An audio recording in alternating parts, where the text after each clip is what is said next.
Hello, everyone. Welcome back to Munching on Molecules. Today, we have a very exciting guest joining us, Christopher Marinangeli. Christopher is a regulatory and food industry professional with over 10 years' experience across consumer packaged goods and the Canadian agriculture sector.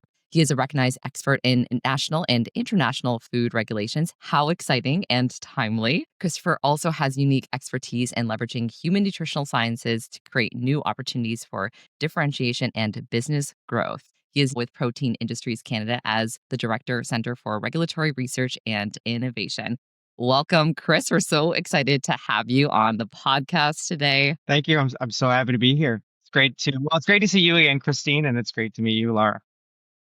Thank you. Amazing. Well, we're excited for this conversation and all the discussions we'll be getting into, but perhaps first we'll kind of kick it right off. Tell us about yourself, your background, and your journey into this amazing food industry. Okay, well, I guess I got to back up, like way far back. I grew up around the food industry. My dad was a Canadian food industry executive across various retail chains, working in the head office, leading up merchandising and all of those types of initiatives. But even going back further, it's probably ingrained in my DNA. My great-grandfather and my grandfather were involved in Toronto's food industry. The stories growing up is my grandparents owned mom and pop grocery stores in Toronto. And even before that, my great-grandfather delivered produce across Toronto. And there's an interesting story where my grandfather got his driver's license in exchange for bananas.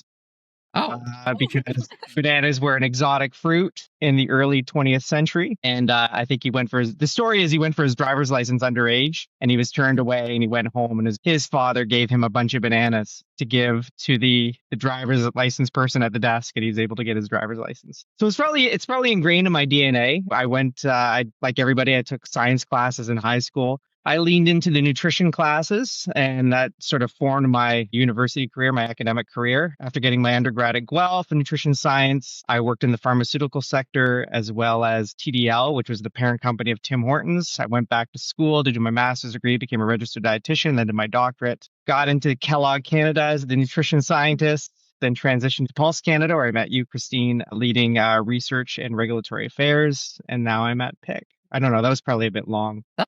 Probably veering on 15 years. I should probably update my bio. My bio is a little 10 years. I'm just a baby. But yeah, I think it's probably around 15 now. But yeah. Thanks for sharing. You know what? It's amazing because such a breadth of experience. So Okay. thanks so much for sharing. Yeah. Feel free, we've got time here. So we love learning about people and their journeys. I think it helps us all understand different pathways because this is not a consistent path for every single person. It's so diverse. So I think it's helpful to understand that specific journey. But I'll kick it over to Laura. Go for it. Well, Chris, you ended at PIC. Now, for our listeners who aren't aware, what does PIC stand for and what is its role in Canada's food innovation ecosystem? Yeah. So PIC stands for Protein Industries Canada. It is one of the 5 global innovation clusters funded by Innovation, Science and Economic Development, which now I think is the Ministry of Industry. And the whole idea around the super clusters or the innovation clusters was to facilitate growth of specific sectors that Canada has an opportunity or does really, really well and really exploit those opportunities. So what a lot of people don't realize is Canada produces a lot of plant protein. We're one of the leading producers of pulses globally. We have infrastructure to fractionate pulses and make high protein ingredients, value add ingredients. And the idea around Protein Industries Canada is to really grow those opportunities. The cluster program is quite interesting. The way it works, it's really about partnerships and collaboration. So there are 2 streams. There's the technology stream where an industry stakeholder might come to the table with a research need to grow their business or a data gap, but they have to come with a consortium. So there has to be a few industry stakeholders. Each has a piece of the puzzle in terms of that project. And PIC will come in and fund a substantial portion of that project to really facilitate it. Because a lot of the focus of the cluster program is on SMEs, small and medium-sized enterprises, but they might not have the infrastructure and the resources to get these things off the ground. The other side of PIC is the capacity building side, and that's where I work, is sort of addressing what are those problems affecting everybody. So for me, it's the regulatory and policy environment that I'm focused on. So in my work, my role at the Center for Regulatory Research and Innovation is I do my strategies around three pillars, which are no surprise. So the first would be engaging with industry stakeholders, addressing their questions, navigating regulation and policy, not only domestically, but also abroad and internationally, highlighting risks, for example, bringing some clarity to perhaps some of the conversations that they're having internally, strategically from a regulatory perspective. So the second pillar would be interacting with government and policymakers. So highlighting the challenges that our sector has and what are the ways forward for regulatory modernization, contributing to consultations from the Government of Canada and increasingly looking at consultations abroad, engaging in the broader community from a regulatory and policy perspective. The third pillar, which I think is where the rubber hits the road, is probably where I would say selfishly my interest lies, is coming up with solutions. And that is from a research perspective. What are the data gaps needed to address the opportunities or to facilitate the opportunities, address the weaknesses and threats to the sector? So in addition to everything else, I have a research program that the center spearheads, 13 projects across Canada, some of them with specific regulatory and policy implications in the here and now. And some of these initiatives are forward thinking, for example, and what are the challenges on the horizon? What are the conversations of bottlenecks happening right now that might have regulatory and policy implications that we're starting to see and happen in other jurisdictions, and trying to create the data to address that. And I will say, just that I always say this as a scientist, when you do this work, you have to be okay with the risk. The risk is you find something that you might not be overly excited about, but you're never going to move on anything, and you're just going to be having circular conversations if you don't have the data to pivot. And everybody once in a while needs to pivot, but having the data might actually address the risk and start expediting those initiatives. So it's always with a lens of curiosity, which I think as a scientist you have to have. As an undergrad, it's interesting. As an undergraduate, I don't remember anything from my first year zoology class, but I remember Dr. Brooks said a good scientist always tries to disprove what they want to happen, because we all have our biases. Like I can sit here and say, I think in my mind, I think we can all say when we do something, oh, we want this to happen, right? But you stay objective, and then to do good science, you want to disprove what you think or what you want to happen. It keeps it sort of on the straight and narrow. Thank you for sharing. I've actually been part of the consortium part of PIC. Okay. Working with another company, a client of mine, and we were part of that whole. But it's interesting to understand this other side that you're involved with, Chris. I'm curious if you're able to share sort of what are those bottlenecks that you're seeing in our industry in terms of regulatory and policy. Yeah, so I think my focus primarily from a research perspective is domestically. I would say Canada has some unique regulations and policies, and that's not a criticism. Everyone it's a sovereign country, sovereign jurisdiction. And I think with a lot of things happening, Canada being, we're a big country by landmass, we're a small country by population. We don't have, obviously we have resources in Ottawa, but Health Canada is nowhere near the size of the FDA, for example, in the US. So there are always things that come up that, might deprioritize maybe our sector not moving on certain things. So I think domestically, some challenges that we have in Canada compared to other jurisdictions would be how we communicate protein to the consumer. Now, without getting into the science, there's a protein quality aspect to the way that we're able to communicate protein. It could create challenges from a plant protein perspective. Plant proteins generally have a lower protein quality than animal-based proteins, but our regulations are based on protein quality and the way that they're set up. We are hampered in terms of how we can talk about known plant proteins to the consumer, like lentils and peas, for example, as pulses in the grocery store are not protein foods because of the protein quality aspect. That's not to say they don't contribute significant protein as a part of a dietary pattern, and they're advocated for in dietary guidelines in Canada, around the world, as protein foods. So there's a disconnect. There. Those are some of the those are one of the initiatives. The other is around nomenclature and what the consumer understands. When you have a meat analog, for example, having a qualifier in front of the term meat, does that detract from consumers understanding that it's not meat? The data would suggest it doesn't. The consumer knows that it's not meat. So with the right qualifier, can we start to talk about these foods? Because as you would know, when you're innovating, how we communicate to the consumer is very important. Fortification regulations we're working on as well. And I would say this is probably we'll talk about this a little bit later, but I think the story that always in flux is this conversation around ultra processed foods and how does the innovation fit into a healthy dietary pattern? Can it fit into a healthy dietary pattern when nutrients concerns are fairly low? So when it's not a high source of saturated fat, it contains reasonable to low sources of sodium, for example, no added sugar or not much added sugar. Does this innovation fit within a healthy dietary pattern? And I think what we need to do in this space is we need to differentiate between the formulation and the processing. Because I think when we talk about UPFs in many instances and we research them, we're combining the two and they might not necessarily be linked in that way. I can feed anybody an ultra processed diet high in saturated fat and show that it facilitates some health detriment. That's not. But if we formulate correctly, do those health outcomes still manifesting? So does that make okay. Yeah. That's essentially it. Those are the I'd say the challenges, short, medium, and long-term challenges that we're trying to address. Yeah. I didn't want to get into the rabbit hole of PDCAS, but maybe we should.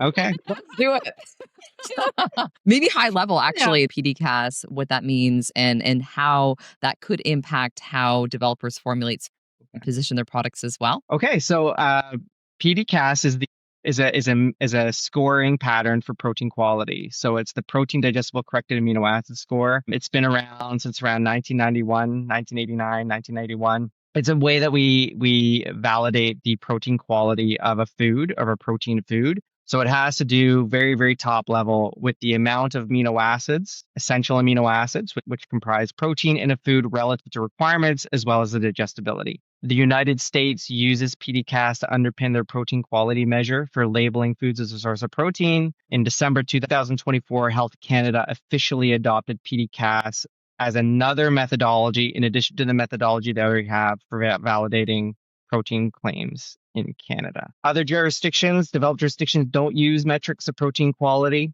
like the European Union as well as Australia.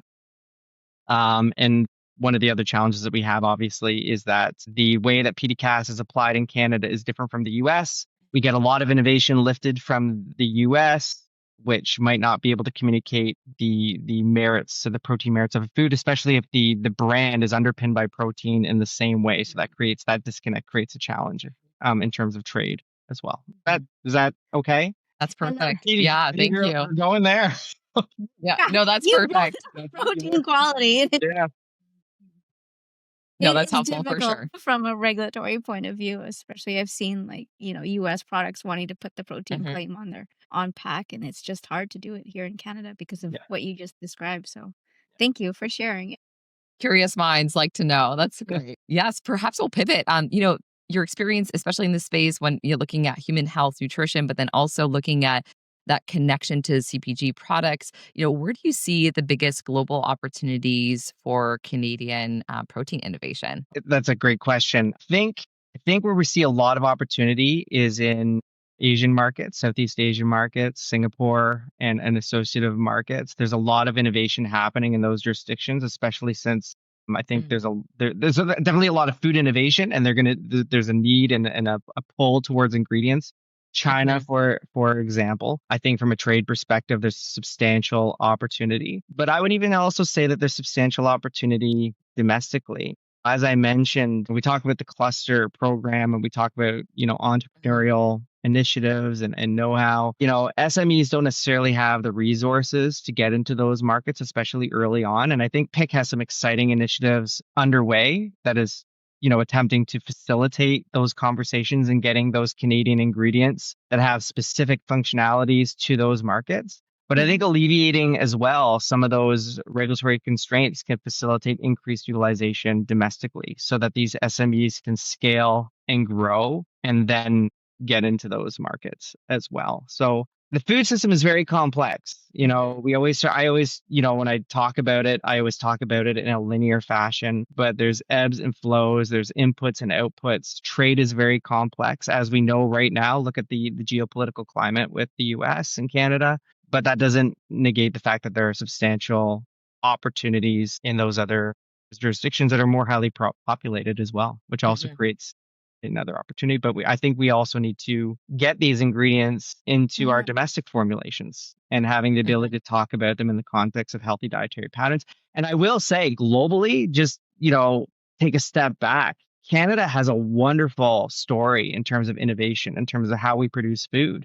We haven't had the same subsidies as other jurisdictions have had. So our farmers have really adopted the innovation to make our cropping systems and the production systems around these ingredients extremely sustainable. Early adoption of intercropping and no-till and all of these things. Canada has a great story to tell in that respect, in helping industry stakeholders and investors meet their sustainability targets. Chris, I'm glad you mentioned the Southeast Asian market because I was just reading PIC just released their Asia Pacific Market Entry Program. I think that's Yes, what it's called. that's what I was referring to. I'm You trying to did remember. homework. What's interesting is it rolls off your tongue better than it rolls off mine. If you asked me what it was called, I'd probably be drawing a blank. But yeah.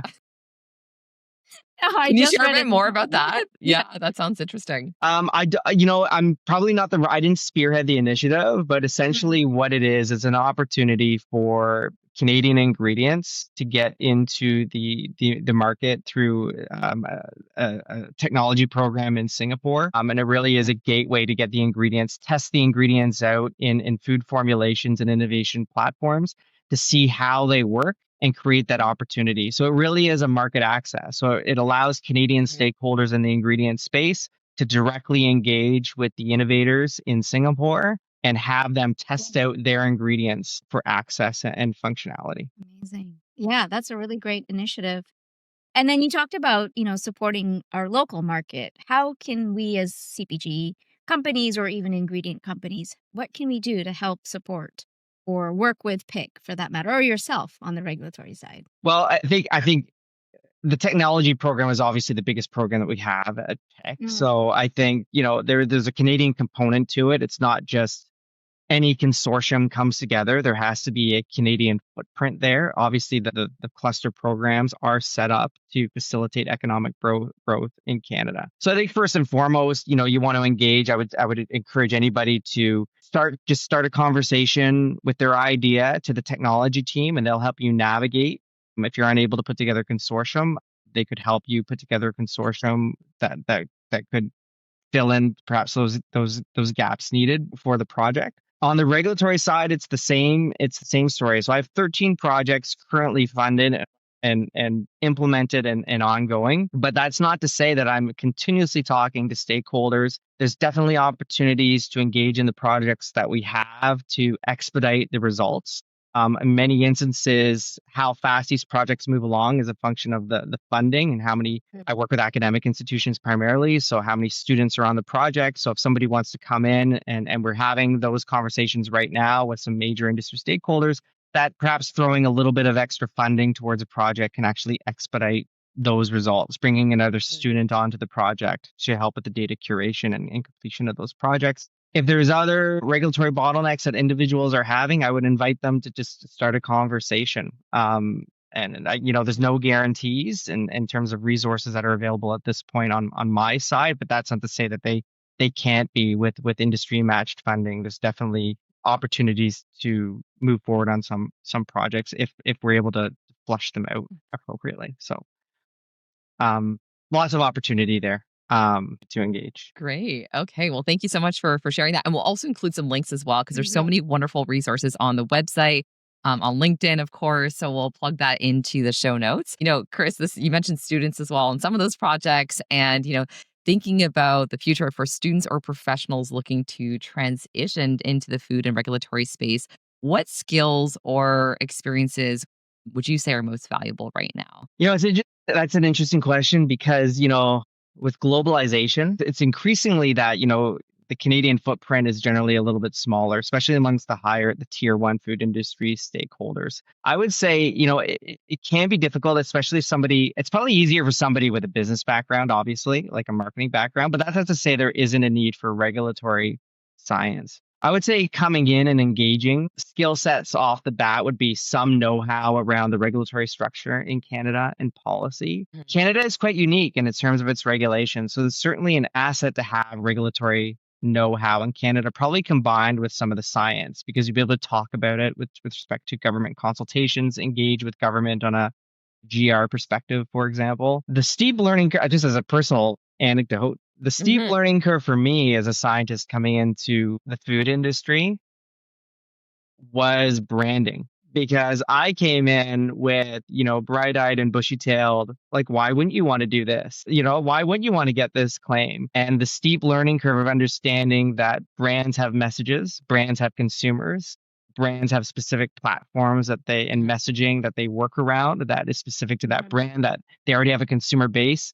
Having that lens, I would say, as you engage with the food industry would be of benefit, because then when you're having the conversation, you can apply your skill set to what that industry stakeholder does and manufactures in their customer. Getting into the food industry, I would say to start off, make connections, ask to have coffee. That's what I did. I came out of grad school unemployed, obviously, and upon the advice of somebody, reluctantly, as someone who is a bit of an introvert, I started asking to have coffee with major players in the food industry, and most of them would agree. And when something came up, it's sort of worked out for me because I'd made that connection. But I would say brand awareness, try and look at your work, how it applies. And obviously the B2C type stakeholder, those who manufacture food products for the consumer, and those in the B2B space, your skill set and your lens on things might be a little bit different. So, those are obviously things to be cognizant of. I'm probably just saying, know the business. Yeah, no, for Which is sure. what I'm trying to say to Do be your research. long-winded. Do your homework. Do your homework, yeah. I made it sound a little bit probably better advice than it actually is. It's like really blew it out. Yeah. And I think, well, there's so many great nuggets in there, right? Because there's so many Mhm. different pathways, there's different ways to engage, especially different platforms that we're all on. But I think, that face to face or those coffee dates, especially with folks that we are really inspired by in the industry, or they're doing something that we're curious about. I think that's so helpful. And to your point, that branding, like, how do you want to position yourself, as you're getting into the industry, understanding what the brand pillars are so that you can also, help to achieve some of those elements and bringing more solutions to the table. So thanks. I think that's those are all great nuggets. I think it's helpful because people are also looking at different career paths, and perhaps they Mhm. are in marketing and now they want to, they're marketing in completely different space altogether, and they want to get into the food industry. So I think this is great. Thank you, Laura. Over to you. Okay, well, Yeah. we're reaching that time of the show where we do like to ask our guests if there's anyone they'd like to shout out to or recognize who helped you along the way in your career Wow. path. That is such a hard question. I would say I talk to my wife about this all the time. I'm super grateful. I think two people that I would probably have to shout out personally would be, I'm getting a little emotional, would be Joanne Trudeau and Christine Laurie, who were the leads of the Canadian Nutrition Department at Kellogg Canada. I went in for a job interview for a nutrition business partner or something, and I didn't get it, which rightfully so. But I was remembered. And then when an opportunity came up to be the nutrition scientist for Kellogg Canada, I got a phone call saying, no guarantees. But I had been out of grad school for about 8 or 9, I could say 6 months officially, but I'd been working, waiting for my defense. But they took a gamble on me, for Mm. sure. And I would say I'm eternally grateful to them for giving me my shot. Everybody needs somebody to give them their shot, Mhm. and they gave me Mhm. my shot. Outside of that, and I'm not going to mention any more names because I don't want to forget anybody, but all of my colleagues and collaborators. I think Canada is very special, and I only speak to Canada because this is where I live and this is where I work, but we all know each other. Whether or not Mhm. you agree with each other or disagree with each other or however, we all know each other. You go to a conference like the Canadian Nutrition Society, the way that everybody interacts and knows each other, it is something special. And I don't take it for granted. So many instances just in my day to day in my career. And everyone, if any of my colleagues are listening to this, you know who you are. When I pick up the phone and call you and I need advice offline or just to ask if I'm on the right track, I don't take it for granted because, I work from home. Other people work from home. As a scientist in the food industry, you're a little bit of a lone ranger. So interacting with my industry colleagues, my academic colleagues, being able to have those conversations and real conversations, I value it. It's so important. to my work, and I'm so grateful for it. So I'm not going to mention any names, but that's sort of my roundabout way to say, I know who you are, my friends, colleagues, and collaborators. And even though we disagree or agree, I am extremely thankful for what you bring to my work every day. It was a bit of a it was weird. I sincere. I know. That wasn't weird. That was awesome. Honestly, I've been thinking about this, and I needed a way to say it. Right? Yeah. That's what I get for that. Look at that. Munching on molecules did it. That's it. See you later. I'm like, you're like, just Good drop the mic. I think, we have those people that have given us those opportunities, and it's like, wow. I think about my career as well, and it's like so powerful. So no, that's beautiful. Thanks for Taking those sharing. opportunities is so important. You can probably both speak to it, right? Like something comes Oh along my and God. you're busy and you don't want to do it, and you're like, okay, I'll do it. And you don't realize what it brings, and then 2 years later you're sort of like, oh my goodness, I met this person when I did this 2 years ago, or I did this and I'm able to draw on it now. It's just taking those opportunities is so important.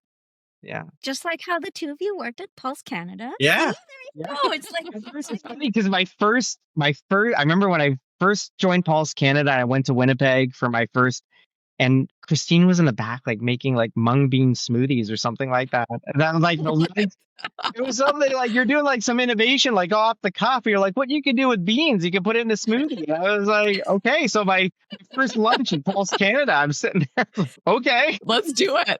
let's do it. So funny. Yes. Oh my gosh. Yeah. Amazing. Well, the world is small, and it's so awesome. Mhm. Well, perhaps this is a part that we just absolutely love. Well, we love the shout out, because I think that's so powerful. It's an opportunity to share more about the impact others have made in our careers, and it's always a great reminder as how we can impact other people in their journey as well. This is the part of the podcast where we love to share questions from previous guests that they've essentially dropped to the next one, not knowing who they are. So this one is coming in from Baron Lau and Paul Yip from Chow Time Foods.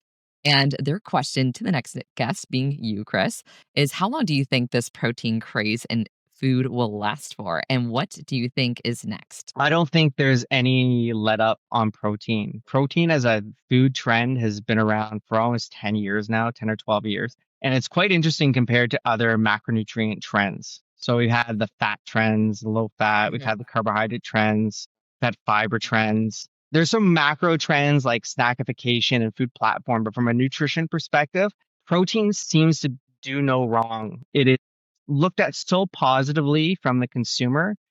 And now with the aspect of healthy aging, for example, I don't see it letting up. I think there's so much innovation and consumer pull around protein. I think it's here to stay for the foreseeable future. What was the second part of your question? Sorry. And what do you think is next? Yes.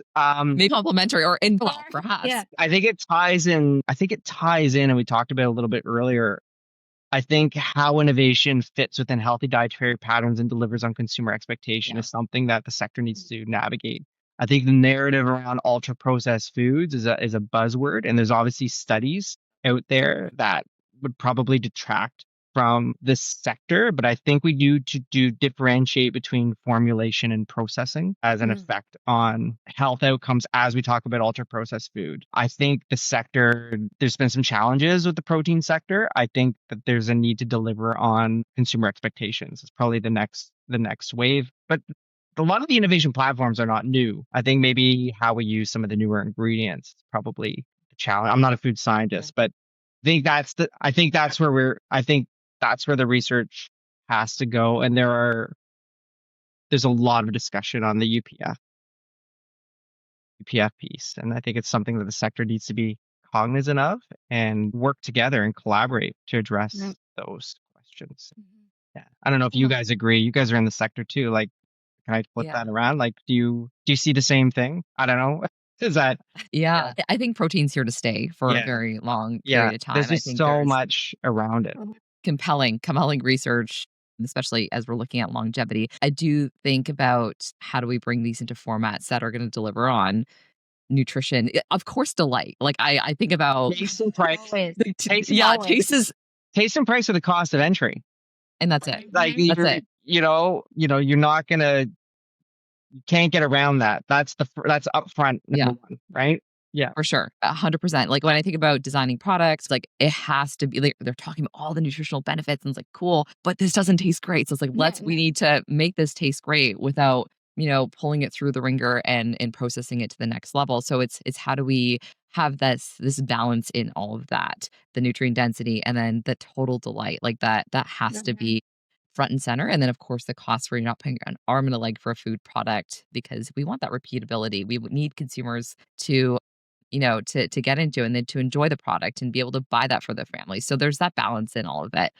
Especially as costs are going up and up, especially when it comes to processing, especially in Canada. It's a tough space. And I think about companies where, it's the goal is bringing products to consumers. And obviously they're impacted by the cost of ingredients, processing, all of that. So long story short, protein's here for sure for a long period of time. I think I think Laura's going to add the next thing, so I'll let that space be. Go for it, Laura. What do you think's also coming up? Can I add one thing? I know you're. Yeah, please. I would just say with the whole idea around transitioning dietary patterns and food systems, especially in high income countries, I think that presents a substantial opportunity for the plant protein sector, whether it be traditional plant protein platforms or even the innovation. Because when you look at, we can't compare high income countries to low to medium in terms of dietary patterns, dietary needs, but particularly for high income countries, I think there's a huge opportunity in getting some of the omnivores. I think we forget. Yeah. We always talk about an or proposition. It's an and proposition. There isn't an expectation in the short to medium term of ever becoming vegan or vegetarian. I think it's the idea is that we get people consuming traditional diet, like the major dietary pattern, the omnivore dietary pattern, sort of try and incorporate some of this innovation. I think that's really where the value proposition is in high income jurisdictions, where maybe in some cases saturated fat intake is too high, and maybe bringing some plant protein in would help address. A little blend. I think a little bringing blend. back that 50-50 burger. Yeah. It didn't work out so well. But we tried it 10 years ago, but I think people are starting to still want to incorporate plant in their in their daily consumption patterns. It might have been a price issue. It was a price issue, always. Not solving. It wasn't a taste. It wasn't a taste. Yeah, but it was price. You have to solve a problem for the consumer. If you want adoption to happen, what is the problem that you're trying to solve? Absolutely. Yeah. What's their motivation? What's their to pick that up? Yeah. I was going to add the one thing that I think protein is here to stay for sure, but I think fiber is the next big thing that people want to address. And how do you put that in with your protein? Christine and I attended an IFT talk on protein bioavailability. And how does that affect as you're consuming, and what's the bioavailability of plant proteins in your diet? And we talked about PDCAS earlier. So I think to me that's the next sort of thing that people are more curious about and want to learn more about. I want to eat more fiber as well. And then the other thing that I wanted to always say, and I always tell this to a lot of my clients, is taste is number one. It has to taste delicious because that's where the consumer will put it back in their carts again and again. So no more chalky protein taste. Yeah. It's funny you mentioned the fiber. I remember when I was at Kellogg's, like over 10 years ago, and the protein story was starting to pick up pace in the innovation. And I remember getting an article from one of the senior VPs, and it was, protein has this halo, but the actual problem is fiber. We actually get enough protein in our diet. The problem that traditionally people don't get enough of is fiber, which is, it's probably just not as exciting. People see, muscle and, all of these things associated with protein. It's a little bit more exciting, but yeah, I think that's spot on. Fiber is definitely an issue. Yeah, we'll get there. Well, okay. This part of our podcast is what we ask you what question you'd like to leave for our next guest without knowing who our next guest is. I think this builds off some of what we discussed, but I'd like to hear their opinion of what are the major headwinds facing the food industry in the near future, and what can the food industry do specifically to help address them. I think, I love working with the food industry, but I think a challenge is sometimes getting them to engage in some of these bigger issues because there is a brand focus. I'd like to understand how the food industry can engage more in a collaborative fashion to address these issues? And can it happen? Very fitting. It's a bit of a Thank selfish Yes. question, I think. No, it's a Love good it. Well, we'll question. keep you posted. Yeah, Yeah. I'll tune in. Well, Chris, this has been incredible. Thank you so much for your time, your insights, your nuggets of wisdom during this conversation. Really exciting the work and your journey in the food industry. And yeah, we're so grateful to have you here. Thank you again. No, thank you. It was nice meeting you, Laura. It was great seeing you again, Christine. Yeah. Well, Thanks, Chris. have a wonderful week, all.